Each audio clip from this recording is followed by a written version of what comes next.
നമസ്കാരം. മലയാളി വാർത്തയിലേക്ക് സ്വാഗതം. ഏറെ സന്തോഷത്തോടെ ഒരു വർഷം മുമ്പ് വിവാഹത്തിലേക്ക് ചുവടുവെച്ച യുവ ദമ്പതികൾ പക്ഷേ കൃത്യം ഒരു വർഷം കഴിഞ്ഞപ്പോൾ വീട്ടുകാരുടെ മുന്നിൽ വെച്ച് ആസിഡ് കുടിച്ച് യുവതി ജീവനൊടുക്കി എന്നുള്ള നടുക്കുന്ന വാർത്തകളാണ് പുറത്തു വരുന്നത്.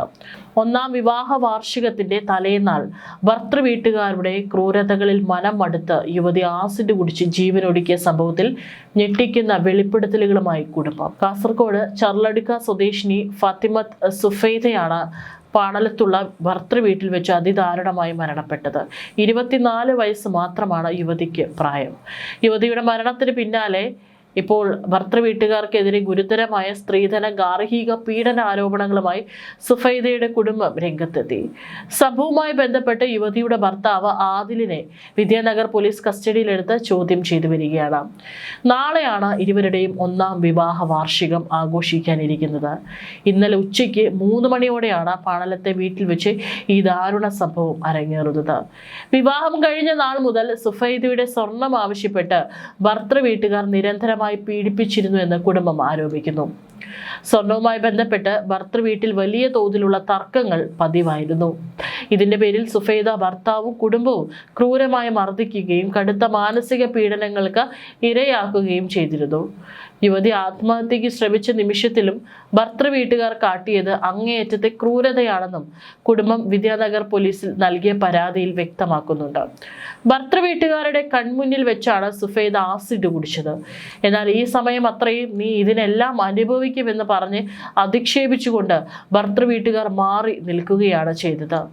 ആസിഡ് ഉള്ളിൽ ചെന്ന് പിടഞ്ഞ യുവതിക്ക് അടിയന്തരമായി വൈദ്യസഹായം എത്തിച്ചു നൽകാനോ ആശുപത്രിയിൽ എത്തിക്കാൻ പോലും അവിടെ ഉണ്ടായിരുന്നവർ തയ്യാറായില്ലെന്നും കുടുംബം പരാതിപ്പെടുന്നു. ഒന്ന് ആലോചിച്ച് നോക്കണം. സ്വന്തം കൺമുൻപിലാണ് ഒരു യുവതി ആസിഡ് കുടിച്ച് ജീവനൊടുക്കുന്നത്. ഇപ്പോഴും പല ചോദ്യങ്ങൾ ഉയരുന്നുണ്ട്. എവിടെ നിന്നാണ് യുവതിക്ക് ആസിഡ് കിട്ടിയിരിക്കുന്നത്? ഇനി നിർബന്ധിച്ച് കുടിപ്പിച്ചതാണോ? അങ്ങനെയല്ലെങ്കിൽ ഈ ആസിഡ് എവിടെ നിന്ന് വാങ്ങി? അത് കുടിക്കുന്നത് കണ്ടപ്പോൾ ഒന്നും തന്നെ അത് തട്ടിത്തെറിപ്പിക്കാനോ അവളെ തടയാനോ ആ കുടുംബം തയ്യാറായില്ല. ക്രൂരമായ പീഡനങ്ങൾ സഹിക്കവയ്യാതെയാണ് യുവതി ജീവനൊടുക്കിയതെന്ന കുടുംബത്തിന്റെ പരാതിയുടെ അടിസ്ഥാനത്തിൽ വിദ്യാനഗർ പോലീസ് അസ്വാഭാവിക മരണത്തിന് കേസെടുത്ത് വിശദമായ അന്വേഷണം ആരംഭിച്ചിട്ടുണ്ട്.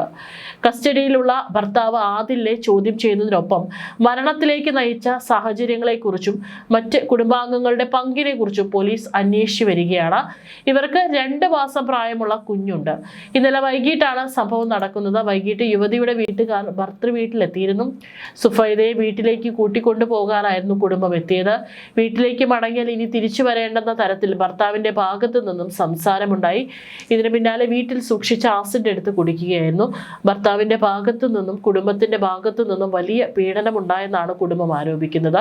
യുവതിയുടെ സ്വർണ്ണമടക്കമായിരുന്നു ഭർത്തൃ വീട്ടുകാരുടെ ലക്ഷ്യം. ഇതിൽ ഫാത്തിമത്ത് സുഫൈദയ്ക്ക് വലിയ മനപ്രയാസമുണ്ടായിരുന്നു. 1 വർഷത്തോളമായിട്ട് ആ കുടുംബത്തിൽ പലതരത്തിലുള്ള മാനസിക പ്രശ്നങ്ങളായിരുന്നു യുവതി നേരിടേണ്ടി വന്നിട്ടുണ്ടായിരുന്നത് എന്നാണ് റിപ്പോർട്ടുകൾ. അങ്ങനെയെങ്കിൽ എന്തിനാണ് യുവതി 1 വർഷത്തോളം ഇത്തരം വലിയ മനപ്രയാസങ്ങൾ നേരിട്ട് ആ വീട്ടിൽ കഴിയേണ്ടി വന്നത്? ഇവർക്ക് 2 മാസം പ്രായമുള്ള ഒരു കുഞ്ഞുണ്ടെന്നും റിപ്പോർട്ടുകൾ പുറത്തു വരുന്നുണ്ട്. ആ കുഞ്ഞിന്റെ ഭാവിയും ഇനി നമ്മൾ ആലോചിച്ച് നോക്കണം. അമ്മയെ നഷ്ടപ്പെട്ടു, മാത്രമല്ല അച്ഛനെ ഇപ്പോൾ അറസ്റ്റ് ചെയ്തിരിക്കുകയാണ്.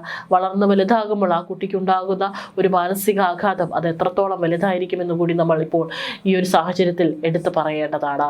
ഇത്തരത്തിലുള്ള ആത്മഹത്യാ വാർത്തകൾ നിരന്തരം നമ്മൾ കേട്ടുപോയിട്ട് മലയാളികളുടെ മനസ്സ് മരവിച്ചിരിക്കുന്ന ഒരു സാഹചര്യമാണ്. എത്രയെത്ര വാർത്തകളാണ് നമ്മൾ കേട്ടിരിക്കുന്നത്. ഭർത്താവിൻ്റെ വീട്ടിലെ അതിക്രൂരമായിട്ടുള്ള പീഡനങ്ങൾ, പ്രത്യേകിച്ച് സ്ത്രീധന പീഡനങ്ങൾ കാരണം എത്രയെത്ര യുവതികളാണ് മരണപ്പെട്ടുകൊണ്ടിരിക്കുന്നത്. ഇതിൽ സധൈര്യം മുന്നോട്ട് വന്ന് തന്നെ ഒരു ഡിവോഴ്സോ അല്ലെങ്കിൽ അവിടെ നിന്ന് ഇറങ്ങിപ്പോകാനുള്ള ധൈര്യം കാണിക്കുന്ന യുവതികളുമുണ്ട്. പക്ഷേ അതിലുപരി അതിനുള്ളൊരു ധൈര്യം സംഭരിക്കാൻ സാധിക്കാതെ ഇത്തരത്തിൽ മരണമാണ് ഇതിനുള്ളൊരു പരിഹാരം എന്ന് പറഞ്ഞുകൊണ്ട് മരണത്തിലേക്ക് എടുത്തു ചാടുന്ന യുവതികളും നമുക്ക് ചുറ്റുമുണ്ട്. എത്രയൊക്കെ നിയമം കർശനമാക്കി എന്ന് പറഞ്ഞാലും, എത്രയൊക്കെ ആളുകളെ അറസ്റ്റ് ചെയ്തു എന്ന് പറഞ്ഞാലും, ഇന്ന് നമ്മുടെ സമൂഹത്തിൽ ഇത്തരത്തിലുള്ള മരണങ്ങൾ വർദ്ധിക്കുന്ന വാർത്ത ഏറെ ഞെട്ടലുണ്ടാക്കുന്ന ഒരു കാര്യം തന്നെയാണ്. ഏതായാലും ഇപ്പോൾ ഇവിടെ ഭർത്താവിനെ അറസ്റ്റ് ചെയ്തിട്ടുണ്ട്. തീർച്ചയായിട്ടും എന്തെങ്കിലും തെറ്റുകൾ ആ വീട്ടുകാരുടെ ഭാഗത്തുണ്ടെങ്കിൽ തീർച്ചയായിട്ടും കർശനമായിട്ടുള്ള ശിക്ഷ തന്നെ ആ വീട്ടുകാർക്ക് ലഭിക്കണം എന്ന് തന്നെയാണ് പറയാനുള്ളത്.